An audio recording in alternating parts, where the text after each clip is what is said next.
अभिवादन स्वीकार कीजिए ब्रजेश मिश्रा का। और आप देखना शुरू कर चुके हैं द डिबेट।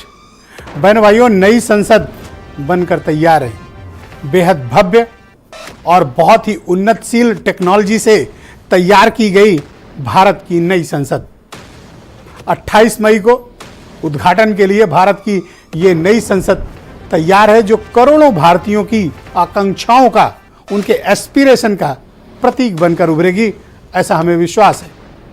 लेकिन इस संसद भवन के उद्घाटन को लेकर विवाद उत्पन्न हो गया है। अपोजिशन के 19 दल अब तक, जब मैं डिबेट कर रहा हूं, इसका बायकॉट कर रहे हैं। कारण क्या है? हम आज की परिचर्चा में इसकी समीक्षा करने वाले। बहन भाइयों, देश की विराट संसद जो आपको मेरे पीछे दिख रही है, बनकर तैयार है, एकदम तैयार। नए सत्र के लिए, सदस्यों का स्वागत करने के लिए, भारत के संविधान का स्वागत करने के लिए, भारत की डेमोक्रेसी को सेलिब्रेट करने के लिए और इस देश के 140 करोड़ लोगों की जन आकांक्षाओं का प्रतीक भारत की संसद तैयार है। बेहद ही खूबसूरत, हाईटेक, उन्नतशील और भविष्य को दृष्टिगत रखते हुए इस संसद भवन का निर्माण किया गया। इसमें मौजूदा क्षमता से 2 गुना ज़्यादा भी अगर मेंबर ऑफ पार्लियामेंट्स दोनों सदनों में हो जाते हैं, उनको एकोमोडेट किया जा सकेगा। एक व्यवस्थित संसद। हालांकि पहले की संसद नो डाउट इस बात पर कि वो बेहद ही खूबसूरत, शानदार और भारतीय लोकतंत्र को समृद्ध करने, बाल्यकाल से लेकर यंग होने तक का एक प्रतीक चिन्ह है। भारत की उस संसद की तस्वीर बहनों भाइयों, लोगों के दिलो दिमाग पर पीढ़ियों से छाई हुई है। जब भी हमारे समक्ष डेमोक्रेसी के उस महामंदिर का तस्वीर या चेहरा सामने आता है, लोगों को भारत के लोकतंत्र की ताकत का एहसास होता है। एक ऐसा देश जो खुद अपनी सरकार का चयन करता है, संपूर्ण डेमोक्रेटिक, पूर्ण लोकतांत्रिक राष्ट्र। अब उसकी नई बिल्डिंग 28 मई को जब प्रधानमंत्री नरेंद्र मोदी के नेतृत्व वाली सरकार 9 वर्ष का कार्यकाल पूरा करेगी और 10वें वर्ष यानी चुनावी वर्ष में प्रवेश करेगी, इस बिल्डिंग का उद्घाटन होने जा रहा है। इसका उद्घाटन भारत के प्रधानमंत्री नरेंद्र मोदी करेंगे।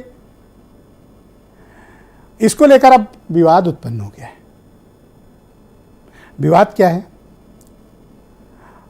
अपोजिशन के प्रमुख दलों का यह कहना है कि संसद भवन का उद्घाटन प्रधानमंत्री को नहीं, भारत की राष्ट्रपति द्रौपदी मुर्मू जी को करना चाहिए, क्योंकि हेड ऑफ द स्टेट वो हैं, संविधान की संरक्षक वो हैं, फर्स्ट सिटीजन ऑफ इंडिया वो हैं।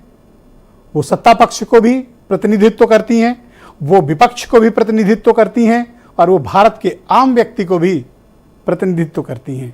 लिहाजा 19 दलों ने प्रधानमंत्री द्वारा इस बिल्डिंग के उद्घाटन का बायकॉट किया हुआ है। बीजेपी इसको राजनीति से जोड़कर देख रही है। आज भारत के गृह मंत्री ने एक प्रेस कॉन्फ्रेंस की और उन्होंने सत्ता के हस्तांतरण का एक प्रतीक चिन्ह सिंगोल, उसको भी लोकसभा में स्थापित करने के संकल्प को दोहराया है। सिंगोल क्या है? जिन्होंने भी इतिहास पढ़ा है वो जानते हैं कि चोला राजा यानी चोल वंश जिसका तमिलनाडु, केरल और आसपास के क्षेत्रों में, श्रीलंका, इंडोनेशिया तक बड़ा प्रभाव था। 14वीं, 15वीं और 16वीं सदी में चोल वंश की हुकूमत इस छोर से लेकर उस छोर तक थी और हिंद महासागर में उसका बड़ा प्रबल नेतृत्व रहा है। वो चोल वंश एक महान राजवंश के रूप में जाना जाता है और उनके प्रतीक चिन्ह का, सिंगोल का इस्तेमाल किया जाएगा, जिसे भारत के प्रधानमंत्री लोकसभा के स्पीकर को देंगे और ये प्रतीक चिन्ह लोकसभा में लगाया जाएगा। खैर, 1200 करोड़ की लागत, बेहद आधुनिक, ये सब बहुत खूबियां हैं जो हम आपको लगातार स्क्रीन पर बताते भी रहेंगे इस नई संसद के बारे में। लेकिन इसको लेकर विवाद है। विपक्ष चाहता है कि इसका उद्घाटन भारत की राष्ट्रपति करें, बीजेपी कह रही है प्रधानमंत्री जी करेंगे। आइए हम आज की डिबेट में समझेंगे किसको इसका उद्घाटन करना चाहिए और इसके उद्घाटन को लेकर इतना विवाद क्यों है। कुछ स्टेटमेंट आप सुन लें, फिर आज की परिचर्चा को हम आगे बढ़ाएंगे। 28 मई को संसद का नवनिर्मित भवन राष्ट्र को समर्पित करेंगे। प्रधानमंत्री जी की दूरदर्शिता का प्रमाण है जो नए भारत के निर्माण में हमारी सांस्कृतिक विरासत, परंपरा और सभ्यता को आधुनिकता से जोड़ने का एक सुंदर प्रयास है। हम लोगों का मानना है कि राष्ट्रपति जी जो हैं उनसे जो है उद्घाटन कराना चाहिए था, क्योंकि पार्लियामेंट के जो हेड होते हैं एक तरह से वो राष्ट्रपति ही होते हैं, और उनसे ना करा करके ये कहीं ना कहीं से राष्ट्रपति जी का अपमान जो है वो किया जा रहा है। संविधान की अवहेलना हो रही है, संवैधानिक प्रमुख महामहिम राष्ट्रपति की अवहेलना हो रही है, राज्यसभा के सभापति के साथ पूरी राज्यसभा की अवहेलना हो रही है, परंपराओं की अवहेलना हो रही है, और भारत के संविधान में अपना नाम आगे रखने के लिए सारी मान्यताओं का अपमान कर रही है भारतीय जनता पार्टी और आदरणीय प्रधानमंत्री जी।